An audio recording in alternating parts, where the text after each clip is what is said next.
Welcome to PM Ready, your guide to becoming PMP certified. This is the lesson on planning cost, Part 1.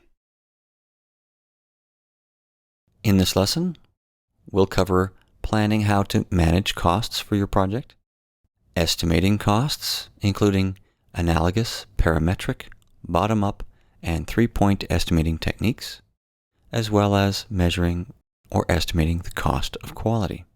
We'll also cover how to determine the budget that's required for your project, including the budget components, contingency and management reserves, and your project's funding requirements, which will include the timing of your funding.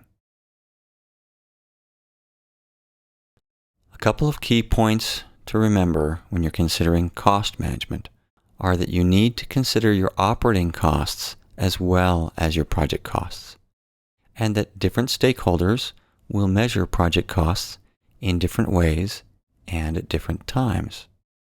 As an example of your operating costs, I used to work for a hardware company that prided itself in doing extensive testing of its new systems and making sure that they worked properly and interoperated properly with other systems. They would literally spend weeks running hundreds of machines to make sure that their new hardware was functioning properly and that any issues were identified before it was shipped to the customers. As a result, this company had a wonderful reputation for high-quality, reliable devices and enjoyed a healthy market share.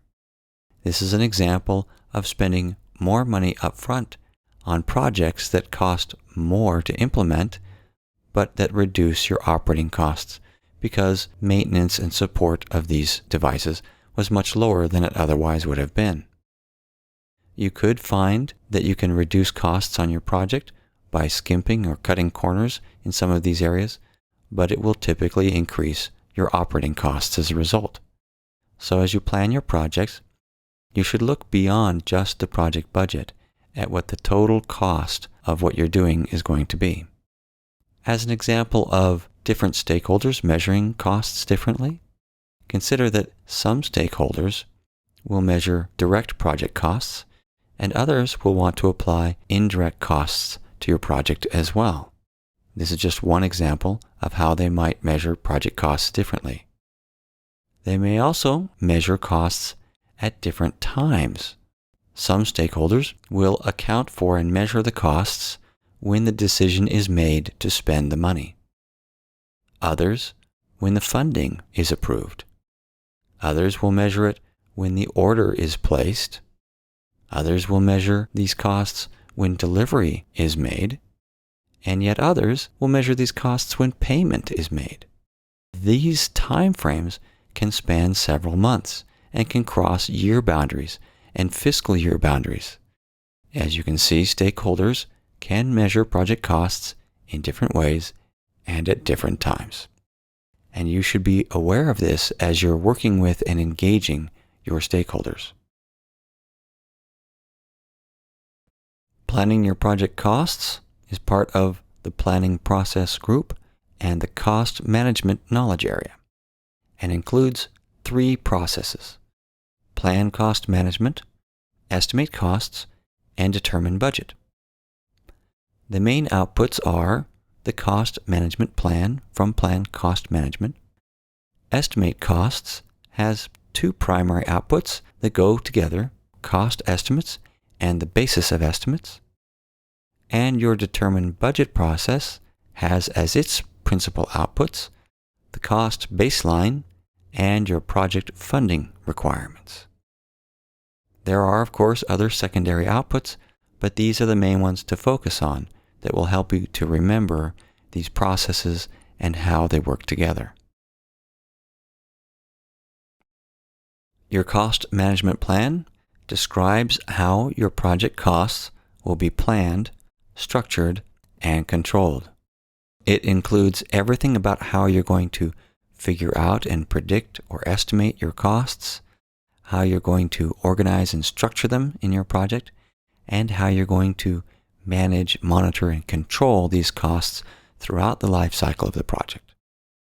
As with the management plans of the other knowledge areas, the cost management plan is your rule book for how you're going to do everything related to costs in your project. It does not, however, include the details about specific costs, such as your cost estimates or your project budget. Those are separate documents. Inputs to the plan cost management process include the project charter, the schedule management plan, the risk management plan, and enterprise and environmental factors and organizational process assets. The project charter may include pre-approved financial resources, or it may not, but if it does, those will factor into your cost planning. It may also include some early expectations from the stakeholders about the cost of the project. It may also have identified certain cost-related risks. The schedule management plan, you may not think is that related to the cost management plan, but there are a few things that could affect your cost management plan, including the estimating processes that you use for the schedule. You may want to use the same estimating processes in both. If you've chosen to use analogous estimating for your schedule, you may want to use analogous estimating for your costs as well. Or if you choose parametric estimating, you might want to use parametric estimating for both schedule and cost.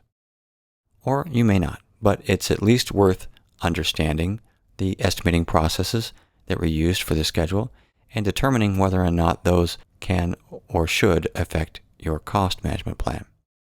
Also, your schedule management plan will dictate certain policies, procedures, and processes that you follow in how you manage the schedule, and that may affect your costs.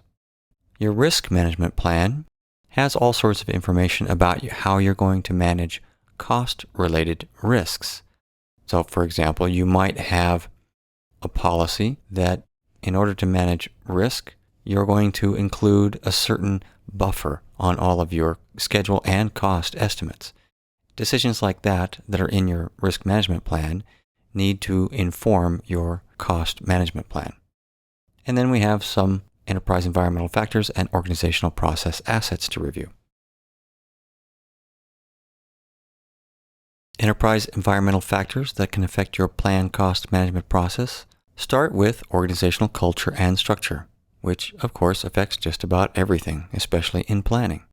So you'll see this on the list quite often. Also, your regional and global financial, labor, and materials markets will help you to understand what it will cost to obtain financing, what it may cost to obtain different labor resources at different skill levels, what different materials will cost and whether or not they're available and where they're available from, and so on. You will also want to take advantage of any published commercial information related to resource costs, including such things as vendor price lists that you can get from most vendors online. Currency exchange rates will affect your cost management. As these can fluctuate, you'll need to have a plan for how you manage these sorts of changes. Also, you'll need to take into account how productivity differences in different locations will be managed and how you will account for those costs. And your project management information system, which will include all sorts of tools to help you manage your costs. As for organizational process assets that can influence or help your project, your organization will probably have some formal or at least informal cost estimating and budgeting policies, procedures, and guidelines. You may also have some specific financial controls, systems, and guidelines that you need to follow when it comes to monitoring and controlling the project. And as always, you have historical information from previous projects in your lessons learned repository. And finally on the list you have financial databases. Notice that this could be part of your lessons learned repository, or it could be from some other resource, especially from procurement. Financial databases you might think would belong under enterprise environmental factors, Because if you think of it more as a tool or a system, it belongs under enterprise environmental factors. But if you think of it more in terms of the information that's in it, then it belongs under organizational process assets. However, you'll find that there is a lot of gray area between enterprise environmental factors and organizational process assets, especially when it comes to databases of information and how you view them, whether you see them more as a tool or as a collection of information. I wouldn't worry too much about this gray area. The important point is that you consider all of these different factors that can influence your project. Even the PMBOK guide will sometimes list the same thing in one category or another, depending on the perspective. One example is the Project Management Information System, which sometimes appears in one list and sometimes in another. The tools and techniques for the plan cost management process include expert judgment, meetings, and data analysis, specifically alternatives analysis. You may be able to find some very helpful resources and experts who are experts in previous projects that are similar to yours, or people who have particular expertise in the industry or specialty or area of your project. Other experts may have talents in estimating and budgeting, and others in earned value management in particular. You'll certainly have several meetings when it comes to putting together the cost management plan, and these meetings should include your sponsor, team members, and other key stakeholders, and others as needed. Alternatives analysis include alternatives when it comes to strategic funding and acquiring resources. For funding, you may decide to have this project self-funded by your organization using cash on hand, or you may choose to use equity, selling stock in order to raise the money you need for the project, or you may choose to use debt and take out a loan for the project, or some combination of these three. For acquiring resources, you may choose to make the tools or whatever that you need, or purchase them, or you could rent or lease them. When it comes to team members, you could use in-house resources and provide them training if they need it, or you could hire outside resources to either supplement your team or as an outside vendor through your purchasing processes. Or you could bring on people just short-term as consultants. That's the end of our overview of the plan cost management process. It was pretty simple and straightforward. So now's the time to see how much you remember. What's the main output? What are the inputs? And what are the tools and techniques of the plan cost management process? Take a moment and, if you can, write down as much as you can remember.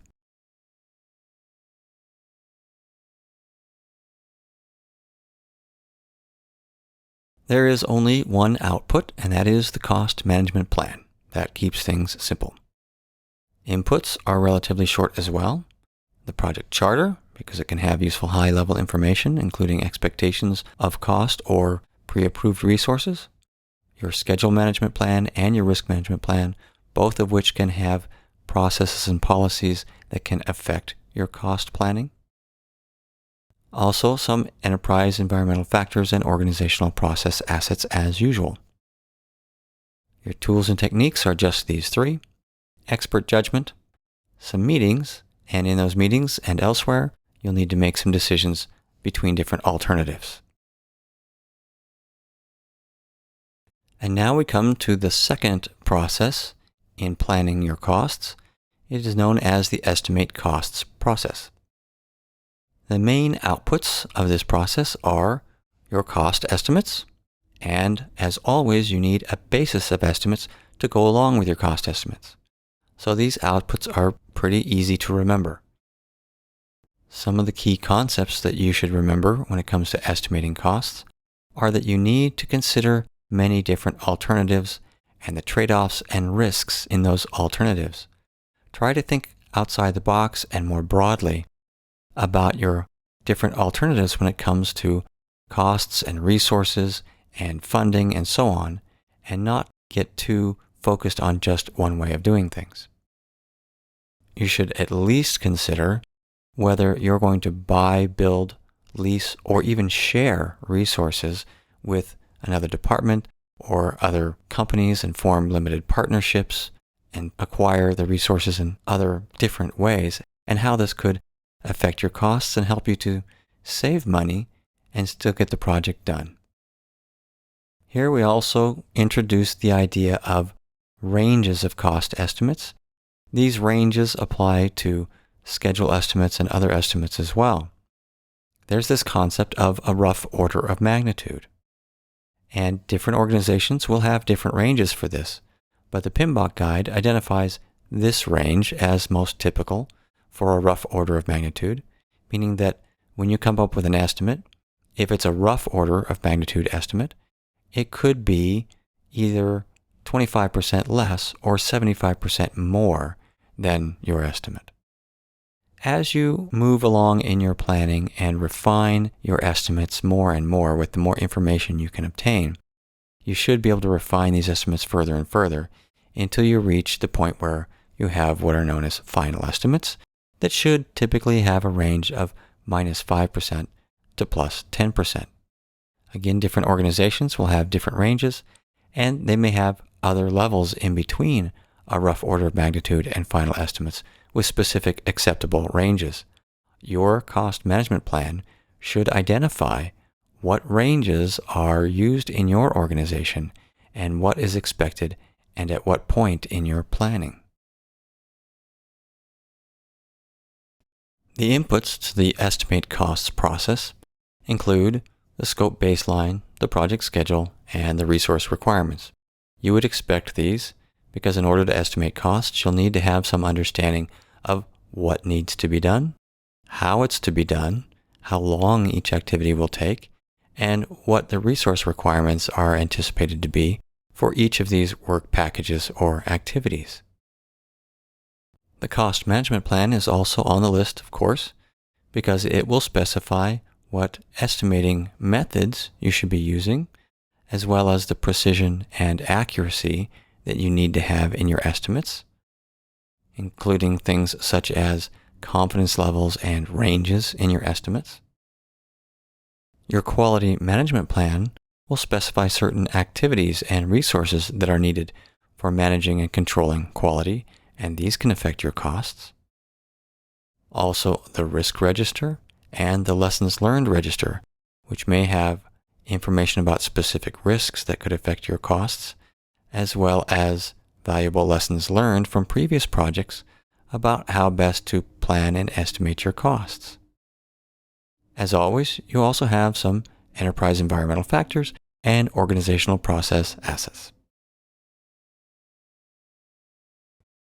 Enterprise environmental factors that can affect your estimate costs process include the market conditions, which will tell you what's available as far as products and services in the market, who you can get these from, and how much they'll cost and under what terms and conditions. And these can vary in different regions across the globe. And so this is definitely a factor that can influence your cost estimates. Published commercial information is on the list again here because of things like resource rates. There are resources that you can find, especially online, that will provide you lots of information about what different types of resources will cost, different personnel with different skill sets, or different materials or tools that you may need. If you have a large project that spans multiple years and multiple regions and multiple countries, you'll need to factor in exchange rates and inflation as well. Exchange rates can vary dramatically over the period of a long project. And inflation can also have an effect that needs to be factored in if it's a long project. I've seen some projects in which exchange rates changed so much. By the end of the project, what was a profitable project turned out not to be. Some organizational process assets that can influence your project's cost estimates include your cost estimating policies within your organization. You may also have some useful templates and other information that you can get from your PMO or your program or your portfolio or other project managers, even your project sponsor, that can help you in your cost estimating. And of course, as always, historical information from previous projects about cost estimating and what some of the best techniques have been in your organization in your lessons learned repository. And that's it for part 1.